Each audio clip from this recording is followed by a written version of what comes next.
Un de ces jours, asseyez-vous sur votre lit et demandez-vous quelles sont les choses remarquablement stupides que je fais régulièrement et qui foutent ma vie en l'air. Et si vous vous posez vraiment cette question, mais il faut bien sûr que vous vouliez réellement connaître la réponse également, d'accord? Parce que c'est ce que poser la question signifie. Donc, vous devez d'abord vraiment réfléchir à ce que vous voulez savoir. Vous le découvrirez alors si vite que vous en serez étonné. Il n'y a pas de meilleur chemin vers l'accomplissement personnel et l'amélioration de soi que de réfléchir au plus grand bien que vous puissiez réaliser et de vous y engager. Et puis une autre chose que vous pourriez aussi vous demander, et cela est vraiment intéressant, c'est de vous demander si vous avez vraiment quelque chose de mieux à faire que cela. Et si ce n'est pas le cas, alors c'est ce qu'il faut que vous fassiez. Si vous prenez la bonne direction et que vous faites attention à ce que vous faites chaque jour, cela fonctionne. Et je pense en fait que c'est en accord avec ce que nous avons appris à comprendre de la perception humaine. Parce que ce qui se passe, c'est que le monde se déplace autour de votre objectif parce que vous êtes une créature ayant un objectif. Vous devez avoir un objectif afin de faire quelque chose. Vous êtes une créature qui se fixe des buts dans la vie. Vous voyez un but et vous vous dirigez vers cela. C'est ainsi que vous êtes construit. Donc, vous vous fixez un objectif. Disons que votre but est le plus élevé possible. Et bien alors, cela met en place le monde qui vous entoure. Il met en place toutes vos perceptions. Il reflète ce que vous voyez et ce que vous ne voyez pas. Il agit sur vos émotions et vos motivations. Donc, vous vous organisez autour de cet objectif. Et puis, ce qui se passe, c'est que la journée se manifeste comme un ensemble de défis et de problèmes. Et si vous les résolvez correctement, alors vous restez sur la voie de cet objectif et vous pouvez vous concentrer sur l'essentiel de la journée. De cette façon, vous pouvez avoir le beurre et l'argent du beurre, car vous pouvez regarder au loin dans le futur tout en vivant pleinement votre journée. Et il me semble que c'est ce qui rend chaque moment de la journée plein de sens. C'est parce que si tout ce que vous faites chaque jour est lié au but le plus élevé possible que vous pouvez conceptualiser, eh bien c'est la définition même du sens qui soutiendra votre vie. Bien, et ensuite la question est bien, revenons à Noé. Tout l'enfer est sur le point de se déchaîner et le chaos arrive. C'est comme si lorsque cela se produit dans votre vie, vous voudriez faire quelque chose que vous considérez comme vraiment important. Parce que c'est ce qui vous maintiendra à flot lorsque tout sera inondé et vous ne voulez pas attendre que le déluge arrive pour commencer à le faire.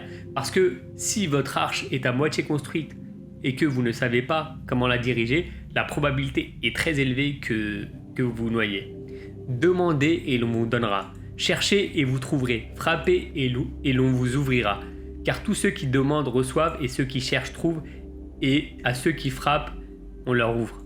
C'est assez optimiste, mais encore une fois, je pense que c'est une description de la structure de la réalité existentielle et je veux dire par là que quand je suis dans ma pratique clinique et que j'observe, et c'est aussi le cas avec mes étudiants, je vois que la vie des gens n'est pas ce qu'ils voudraient qu'elle soit.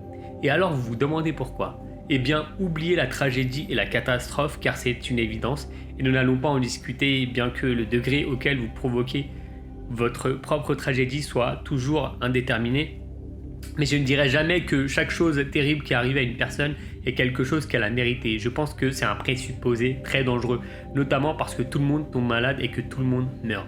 Mais l'une des principales raisons pour laquelle les gens n'obtiennent pas ce qu'ils veulent, c'est qu'ils ne savent pas vraiment ce qu'ils veulent. Et la possibilité que vous obteniez ce qui serait bon pour vous, disons, qui serait même meilleur que ce que vous voulez, parce que vous savez, vous pourriez aussi vous tromper facilement sur ce que vous voulez, mais peut-être que vous pourriez aussi obtenir ce qui serait vraiment bon pour vous. Et pourquoi ça n'arrive pas? C'est parce que vous n'essayez pas. Vous ne vous dites pas, ok, si je pouvais obtenir une chose, voilà ce que je voudrais. Et je ne parle pas du fait de jouer sur les mots pour faire en sorte de vous donner bonne conscience ou quelque chose comme ça. Ce n'est pas ce que je veux dire, je veux plutôt dire quelque chose comme imaginez que vous preniez soin de vous comme si vous étiez quelqu'un à qui vous teniez vraiment et puis vous vous disiez ok, je tiens à cette personne, j'aimerais que les choses se passent au mieux. À quoi devrait ressembler sa vie pour que ce soit le cas? Eh bien, les gens ne font pas cela. Ils ne prennent pas le temps d'y penser, d'accord? Vous savez, faisons le point. Vous avez une vie, elle est difficile évidemment. Il faut se dire que dans 3 ans, vous pouvez avoir tout ce dont vous voulez. Vous devez être attentif à cela. Vous ne pouvez pas tout avoir, mais vous pouvez avoir ce qui serait bon pour vous. Mais vous devez trouver ce dont il s'agit et ensuite vous devez vous fixer cela comme but à atteindre. d'après mon expérience avec les gens, s'ils trouvent ce qui serait bon pour eux et qu'ils se fixent là comme objectif, ils l'obtiennent. Et c'est étrange parce que c'est vraiment étrange. Ce n'est pas aussi simple parce que vous pouvez formuler une idée de ce qui serait bon pour vous, puis faire 10 pas dans cette direction et vous rendre compte que ce que vous avez formulé n'était pas tout à fait adéquat. Et donc, vous devez reformuler votre objectif, vous savez, de sorte que vous allez un peu comme ça à mesure que vous avancez vers l'objectif. Mais une grande partie de la raison pour laquelle les gens échouent est parce qu'ils ne définissent jamais les critères de succès. Et comme le succès est une ligne très étroite et très improbable, la probabilité que vous tombiez dessus par hasard est nulle. Et donc il y a une affirmation. L'affirmation est que si vous voulez vraiment quelque chose, vous pouvez l'avoir. Maintenant la question est qu'est-ce que je veux dire par réellement vouloir? Et la réponse est que vous réorientez votre vie de toutes les manières possibles pour rendre la probabilité que cela se produise aussi certaine que possible. Et il y a une idée de sacrifice derrière nous. C'est comme si vous n'aviez pas tout évidemment. Et peut-être que vous pouvez avoir ce dont vous avez besoin et peut-être que tout ce que vous avez à faire pour l'obtenir est de demander. Mais demander n'est pas un caprice ou un souhait du jour, mais il s'agit de prendre ça très au sérieux. Vous devez vous dire ok, vous devez faire le point sur vous-même en vous disant ok, et si je vivais correctement dans ce monde et si je m'organisais de telle sorte que je parvienne à cet être. Je ne veux pas m'ériger en juge sévère ici. Quel est exactement l'objectif que je vise? Et donc la question n'est pas tant de l'aveuglement des autres, même s'il y a autant d'aveuglement chez les autres qu'il y en a chez vous, mais le problème ici, ce que je conseille et ce que je veux dire, c'est que vous devriez d'abord vous préoccuper de ce qui interfère avec votre propre vision. Et vous devriez laisser les autres tranquilles par rapport à cela.